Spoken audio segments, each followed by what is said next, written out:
Merry Christmas. Are you a uni student or an early professional with no real time, money, or skills? You've come to the right goddamn place. Welcome to The Bad Chef. Fast and cheap meals for fast and cheap people. My name is Chi, and I'm a bad chef. Congratulations for getting to the end of 2021. What a shit year it's been. I mean, us in Sydney, we spent most of our year in lockdown, and at the point of filming, I haven't seen my friends and family for about 4 months straight. But if there's anything that we can do to punctuate this shitty year with something a bit better, it will be to cook ourselves a banging Christmas dinner on the proviso that we're still in lockdown during the summer break. Fingers crossed that we aren't. Now, I will say in advance that Christmas dinners are not my forte. Actually, I've never cooked a Christmas dinner in my life before, and that's mostly because my parents are Asian. But it's also helped out by the fact that their birthdays are adjacent to Christmas, and as a result, our summer breaks would be not really Christmas themed, but it'll be just 3 consecutive days of incredibly hedonistic and irresponsible eating and drinking. So we eat whatever we want, however we want to. So today, I'm going to actually give this a red hot crack. I'm going to try to make an English-style Christmas dinner. For one. I know, it's a bit depressing, I know, but we're still in lockdown. So let's go. So today we're going to go for the full set. I'm talking about roast pork belly, roast veg, accompanying gravies, Yorkshire puds, and a little bit of rocket salad on the side for the sake of a balanced meal. And of course, we're going to do it as we do on The Bad Chef, in the least finicky and easiest way possible. Yeah, there's a lot of elements, so without further ado, let's go. Alright, now first things first, the pork belly. Now this is a bit of a throwback to S2E13, where we cooked an Asian style pork belly. But instead of taking an Asian approach to this, we're going to take a more Western angle to it. So the main differences are, we're not going to stab the bejesus out of the skin. We're also not going to salt the skin and leave it in the refrigerator overnight. We're just going to leave it in the fridge. Also, with the flavoring profile for the flesh, we're going to use fennel, salt, and pepper, which is slightly more Western than the Chinese five spice, the Shaoxing wine, and the salts that we used last time. Right, let's go. Get yourself a nice flat piece of pork belly. The day before, pat the skin down with a paper towel until it's as dry as possible. Then, turn it over to the flesh side and season with salt, pepper, and ground up fennel. When that's done, stick it in the fridge uncovered for 24 hours. Now, the drier the skin is, the crispier it will be. A lot of the stuff in supermarkets comes vacuum packed, so it'll be sitting in its juices for a while. So go the extra mile to dry your skin out a bit. When it's about time to cook, take it out of the fridge, then rub a small amount of canola oil onto the skin and season evenly with salt. Preheat the oven to 150 degrees C, then place the pork into a roasting vessel of your choice. Look, if you have a roasting tray, use that. But if you don't have one, any slightly deeper, flat-bottomed sort of tray will do. But what I've done here is that I've cut up a bunch of onions and I've used that to prop up my pork. So aside from keeping it level, what happens here is that as the pork fat drips out of the meat itself, it covers all the onions and the onions cook down through the couple of hours that it's sitting in the oven for, and that will form the foundation to a frankly ridiculous gravy. Pour in a cup or two of chicken stock, white wine, or water into the base of the pan to catch the juices and roast at 150 degrees C for about an hour and a half to 2 hours. When that's done, strain the pan juices into a saucepan with the onions, set that aside, and turn the oven up as high as it can go. Use the grill setting if your oven has one. Then, blast the pork at 250 degrees C for about 5 minutes or until the skin gets crispy. Then, set the pork aside to rest. Now, because we like to work in parallel, we're going to be cooking the roast veg at the same time as the pork. Usually with roast vegetables, you're going to be cooking it at a high temperature for a shorter amount of time. But since the pork is cooking at about 140, 150 degrees C, we're going to slow roast our vegetables. So, to compensate for this, we're going to be using harder, bigger, and starchier vegetables. And that will cook down really nicely. So today what that means is going to be potatoes, carrots, and onions, which is basically whatever I found in my pantry. You could also add parsnip and pumpkin as well. They go down a treat, but I got lazy during my shop. I didn't buy any. As for the flavorings, we're going to use a Simon and Garfunkel combo of parsley, sage, rosemary, and thyme. But I couldn't find any sage. It was completely off the shelves. I don't know what happened to it, so we're just going to ignore that ever existed in the song and just run with it. Cut the carrots rangiri style, which is a diagonal cut staggered by rotating the carrot axially a quarter turn for each cut.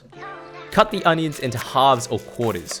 Peeled or unpeeled, it doesn't really matter too much, but keep the root though, because that will hold the entire onion together. Cut your potatoes into halves or quarters depending on how big they are, then chuck them all into a prep bowl and douse with olive oil. Season heavily with salt and pepper, then roughly tear up and dump in the rosemary, thyme, and sage if you have it. The trick is to use enough oil. If you skimp out, the flavors won't carry and everything will end up being dry and sad. After that's done though, mix the vegetables thoroughly by hand with a heap of garlic or garlic powder if you can't be arsed, then lay it all out in a shallow baking tray. Chuck the veg into the oven at the same time as the pork and roast it at 150 degrees C for 1.5 hours.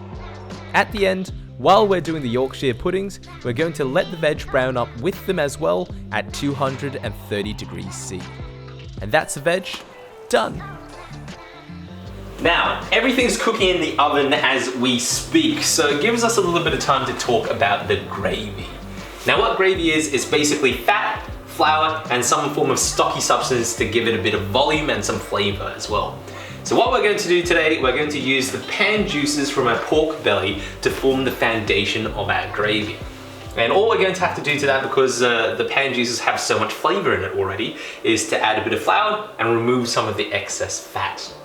Now, I'm too impatient to sift flour, so I'm going to use a technique called beurre manie. Beurre manie is a French technique which involves mixing equal parts of flour and butter to create something like a dough, which you can pinch off and add to your sauce to thicken it. That way, you get no cloddy bits of flour and also a lovely buttery taste. Right, now gravy is not a precise science. Honestly, you could get away with eyeballing it. But if you want a reference, your pan juice should be roughly around 10 to 15% fat. So for every cup of pan juice that you're using, you should use roughly about 2 tablespoons of flour. But don't think on it too hard, just take some pan juice, stir in a bit of flour to see if it thickens up to your desired level, and if it's not, add a bit more flour. And if you thicken it too much, you can totally add some like chicken stock or apple juice or a bit of white wine if you boil off the alcohol. Honestly, anything goes. Just taste it as you go along. To make the gravy, remove some of the excess fat, then heat on low. Add the beurre manie dough gradually until it thickens to your desired level. You could also blend in the onions if you want some extra sweetness and body. If it needs more volume, add a splash of white wine or apple juice, just whatever's handy, and then season with salt, pepper, and a pinch of garlic powder. And that's the gravy done. Now, Yorkshire puddings. Super easy to make. It's just a batter of eggs, milk, and flour, beaten together and baked in hot oil. You'll likely need something like a muffin tin for this. I managed to get this at Woolworths for about $8, but if you don't want to buy one of those from scratch or you don't have one in your house, you could totally use something like a ramekin. But be careful about those because they're usually rated only up to until like 200 degrees C, and we need to go to 230 degrees C where we're going, so don't prank yourself. Now, of course, the oven's a little bit busy today, but don't worry about it so much. You can make the batter in the meantime, and the Yorkies only have to go into the oven after the pork and the veg have come out, since they need a bit of time to rest. So don't worry about it so much. To make the Yorkies, beat 2 eggs and 2/3 of a cup of plain flour with 100 ml of full cream milk and a pinch of salt. Let it stand at room temperature for a bit to let it even out, then beat it again. While the pork is crisping up, preheat about half a cup of canola oil in a saucepan until it's piping hot. Preheat the tin in the oven if you can. Then Carefully lift out the preheated tin, add a splash of hot oil to each of the spaces, and assertively pour the batter into each of the tin spaces. Chuck it back into the oven for about 12 minutes at 230 degrees C, and during this time, you can make the salad and get ready to plate up. Speaking of the salad, it's going to be simple. You've prepped a lot of elements, so the last thing that you want to do is to make a super complicated salad. So, we're going to go with a simple rocket salad with a drizzle of garlic-infused olive oil and a really good balsamic vinegar with a couple of shards of Parmigiano Reggiano on top of it. There's no real assembly to this, but that's the beauty of the salad. It's a pretty heavy meal in total, so the peppery rocket and the acidity from the balsamic will help cut through. But yeah, it's time to plate. Firstly, cut yourself a lovely portion of roast pork. Have it make friends with the roast veg, then cuddle them up next to some Yorkshire pud. Decorate it with a little salad and Parmi Reggie, and then the last step, drench everything with fucking gravy.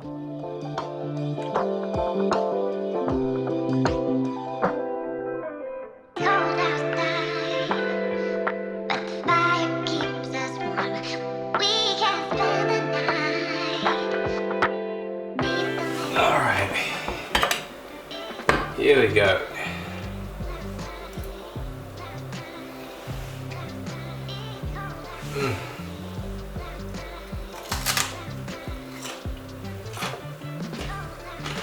Alright, I'm gonna do a crunch test so you know that I'm unfuckwittable. Alright, here we go. You ready? Oh! I'm unfuckwittable! Oh, if you excuse the frightful modesty, I'm incredible. I'm very, very good at cooking, it seems. I mean, for a first attempt at Christmas dinner anyway. All the elements came together and played the part that they needed to play. I mean, the carrots were just so sweet and flavoursome. The onions imparted their little delicate sweetness around everything that it touched. The potatoes were just gooey on the inside with that roasted skin. The salad, as basic as it was a much needed key character in this, just brought everything together. The Yorkshire puddings, they were spongy and buttery. The gravy, man, I could just drink the gravy by itself, to be honest. And then you have the pork. The skin was crunchy, the fat had all rendered out, the meat was sublimely tender and so flavoursome. I mean, just, I'm unfuckwittable. I'm unfuckwittable. However, I will be real with you guys. There's one very big reason why Australians don't cook this sort of food during Christmas. And that's because our Christmas is in summer.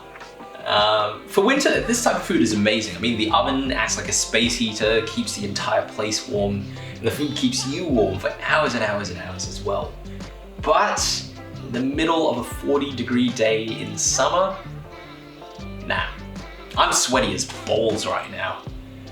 But yeah, for that reason, the typical Australian Christmas dinner is usually just a bunch of fresh seafood like lobsters, prawns, oysters, with accompanying salads and a bunch of shit you can cook on the barbecue, so you can enjoy the beautiful weather outside.